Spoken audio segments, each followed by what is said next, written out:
Hello, welcome to my presentation of the Cultural Investment Programme Originators Fund 2024 to 2025.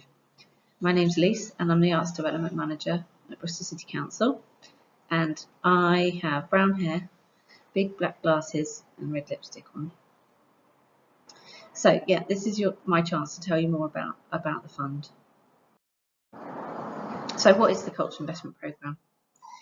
It's the way that Bristol City Council distributes public money to support arts and culture. It's reviewed every 4 years, and this programme runs from 2024 to 2027. And our overarching aim is to make arts and culture accessible to all. So to help us achieve this vision, we have 3 objectives. The first one is advance diversity, equity and inclusion in arts and culture for all Bristol citizens. The second one is supporting Bristol as a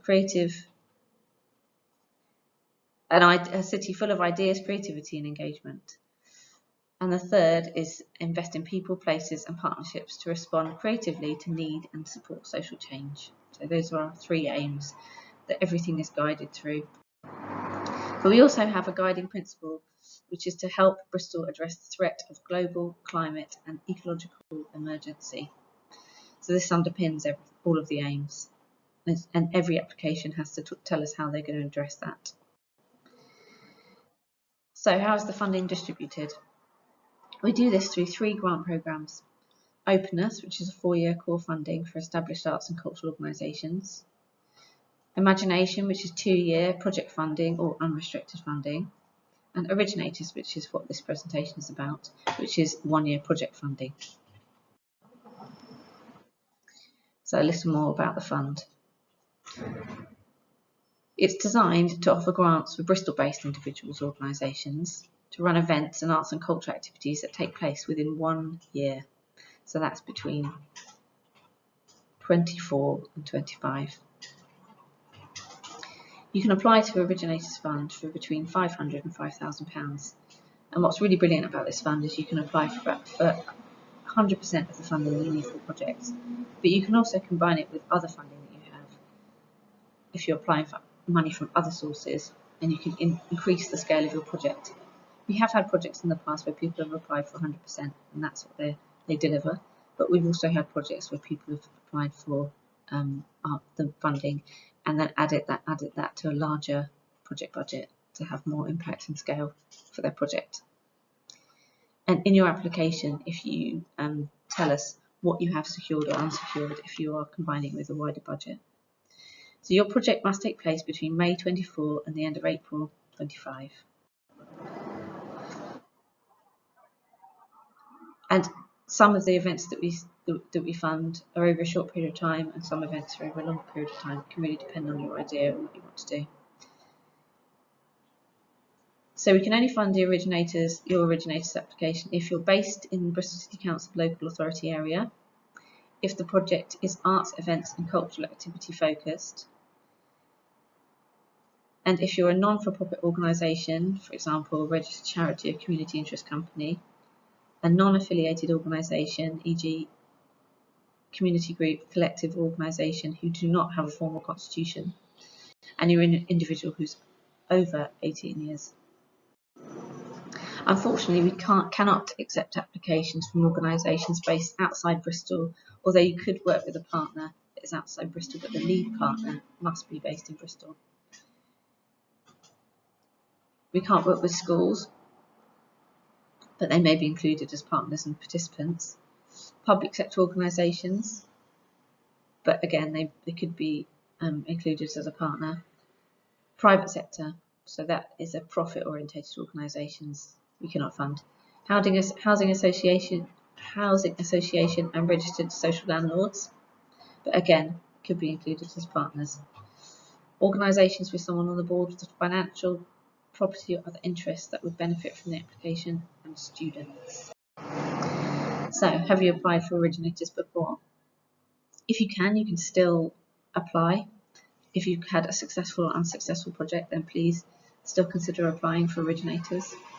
We need to see that if you're applying for a similar activity that it's changed in some way and there's a specific area of development the previous funded application or activity. So applying for originators alongside applications to other funding sources. As I've said, we accept applications for 100% of the funding, as well as applications that include other funders too. Applying in partnership. Now this is really important because you can have a project that's completely standalone, but we do encourage people to work in partnerships so that you could have a greater impact for your work and support for the project. But you need to identify who the lead partner will be and for the project and submit one application only, as long as you're clear in the application who the partners are and who you're going to be working with. So that aims for Originators. For Originators Fund, we'd like to know your project will meet one of our aims and objectives and our guiding principle. All three aims have equal importance for the Cultural Investment Programme and the Originators Fund. So make sure you pick the best aim that fits your project. The guidance document has full details on each of these aims and gives you a hint as to what you need to say in each of the questions, and you can get in touch with the team to ask for any support you might need in understanding the guidance. So here's a list of projects that we have funded in the past. I'm going to pick out a couple. So Gig Buddies was a befriending project that enabled and empowered people with learning difficulties and autistic people to enjoy cultural events by pairing them with new friends. I also had funded a project with Saffron Records, which is inspiring girls and minority genders to explore different aspects of music technology. So the projects that we fund, as you can see from this list, are really broad. But again, we need to make sure that there's the arts, culture and events focus. So how do we make a decision on your application? Step 1 is the assessment. Step 2 is balancing the investment. So in step 1, a selection of officers within the council and external freelancers who are experts in assessing applications score the applications. In the guidance notes, we share the structure that we use and the scoring system that we use, so you can have a look at that. Step 2, we balance the investment. So when we consider all of the applications with the high scores, we want to make sure that there's a geographical spread across the city, making sure that we're funding projects that are happening in our priority areas, and that we fund a range of art forms, so visual arts, music, dance, to name a few, and that the opportunities for people from groups with protected characteristics. So that's when we're talking about the whole portfolio of the originators that we're funding, to make sure there's a balance. So priority areas in Bristol City Council. Here's a map.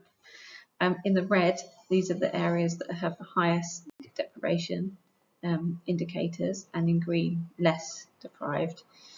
So we've got a list within the guidance application that you can look at, but we're trying to focus funding projects that are in the red areas, orangey areas, although we still do fund projects in other areas. And make sure you're clear in your application if it's citywide or if it's very location specific. That's really important.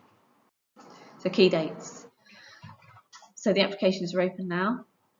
Online sessions are happening between the 20th and 24th of November. The applications close on the 15th of December, and we will let people, the applications will be assessed between January and February, and we should notify grant seekers of the decisions by March 2024, with grant agreements being issued in April 2024 and the funding period starting in May 2024. Thank you very much for listening to the application, and good luck. Top tips right at the end. Make sure you add at least 10% contingency in your budget. Read the guidance really clearly. Make sure you have really good relationships with your partners before you apply. Get letters of support from your partners, and get in touch with us if you need any support. Thank you very much for listening. Bye.